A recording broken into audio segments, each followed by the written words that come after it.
He's always a ball fire. You never know what to expect. He loves me the way I am. I love him the way he is, yeah.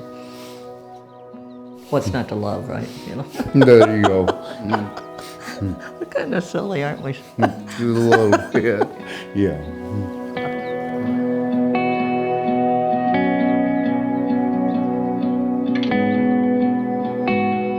Hudson's a good town. His family's from here, his mom and his grandparents, everybody. So we went to live out in the country just a couple miles, so not real far from town, but close enough that we're out in the country. I was a carpenter. Did a lot of different, mostly trim work. Drives around, oh, I built that, I built that, you know, I worked inside there. We like the family and stuff to get together, That's just friends main getting thing. together, hanging out, you know, cooking, run with the grandkids. Just everyday normal life. 3 kids. Eric, the oldest, is a nurse. Courtney just announced she's pregnant. And then our youngest, Brian, has his own roofing construction company, and he has 2 little kids. They love him. He takes them out on the lawnmower and drives around, and he loves being with the grandkids, doing all that. My name is Alyssa Hobson. I'm the clinical manager for the Arctic Sun. I've worked with Eric, known Eric for the past 8 years. We started in neuro ICU at St. Francis Medical Center together way back when, and just been friends ever since. She's pretty much like the whole package. I mean, she's funny, she's smart, and the days in the ICU when we were having terrible days, she could make you smile. She was always the first one in the room to help you if something was going bad with your patient. I could probably keep going. But Keep going, keep going. Just kidding.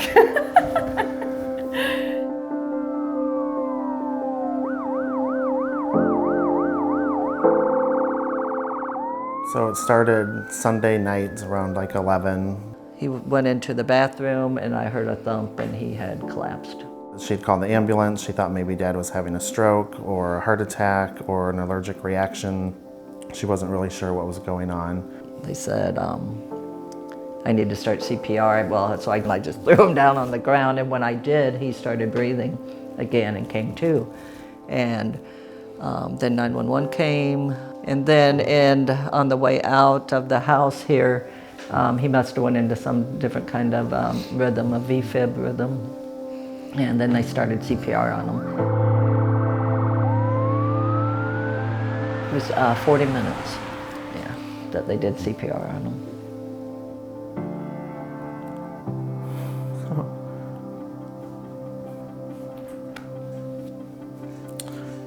Jumped in the car, headed over, and that's when she told me that he'd lost his pulse and they were doing CPR. But he said we can't keep doing it because it's already been 40 minutes and we can't get his heartbeat back. And so they said, go in there and say goodbye to him. And so I went in there, and I think I kind of like, you better not leave me or something like that. I mean, it was just, and he got a heartbeat right then. So it was like, you know, I think it's the first time he ever listened to me. And they started cooling him off then and got him into ICU. There was actually a chance that they were thinking he wouldn't be stable enough to even qualify for the TTM therapy, and he did, and we decided to cool, and we were going to take the risk, and we all took it together. One of the job duties, I guess you could say, that I do is we call it strategic account visits. So what that means is you kind of just do a drop-in on a hospital that has an Arctic Sun. And I ran into the ICU manager, and I said, hey, Jennifer, I can't find the machine. It's not in its usual hiding spots. Can you help me find it? And she goes, yeah, it's down in room 1008 or whatever. She's like, it's on a patient. I do this all the time. You go in and it's tunnel vision because you're not trying to look at the family or the patient, just out of respect. And I look up just for a moment and I catch Peggy. And then I called him and yelled at him for not telling me what was going on. But it was I'd say the most surreal moment. That first 12 to 24 hours was pretty rough for everybody. The ICU doctor said he's probably was not going to make it, even though we had him up there getting him cooled and all that. They said he probably would not make it through the night. He said if he makes it till 6 o'clock, we might, you know. He said, but don't expect it. So we just put all of our hope in the medical staff that was down there. The ED physician told us the reason they continued CPR at the hospital when he got there was because of how well he was perfused in the ambulance, and that he said, I don't know what it was, but we couldn't give up on him.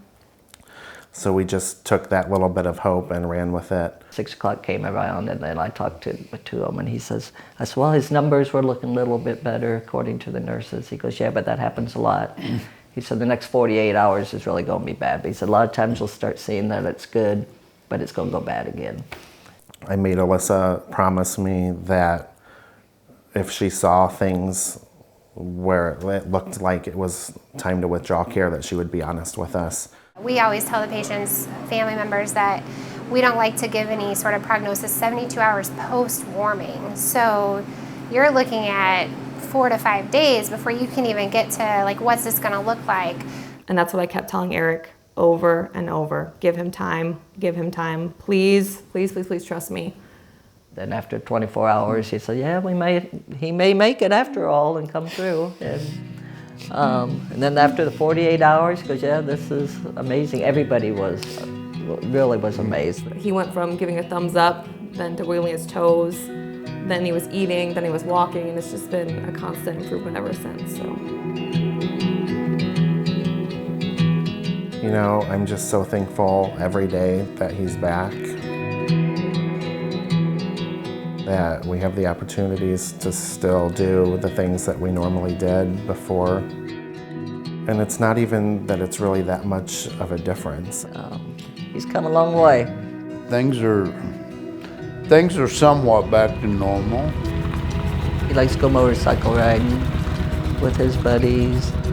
I've got a 1300cc Yamaha V-Star.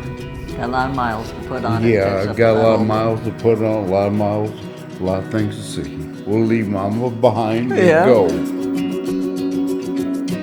But yeah, we're good, we're happy. Yep. Yeah, everything's good. You know, we've got a lot of people to thank and stuff like that. So I've just been fortunate that, you know, that everybody's been there to help out. So that makes all the difference in the world.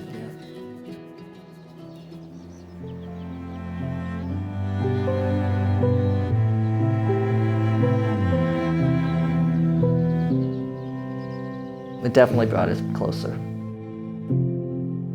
Maybe we just Yeah. needed a wake-up call to show us, you know, you don't have to have anything really fancy or lots of money. You just gotta have family and love. And we do. We do, honey.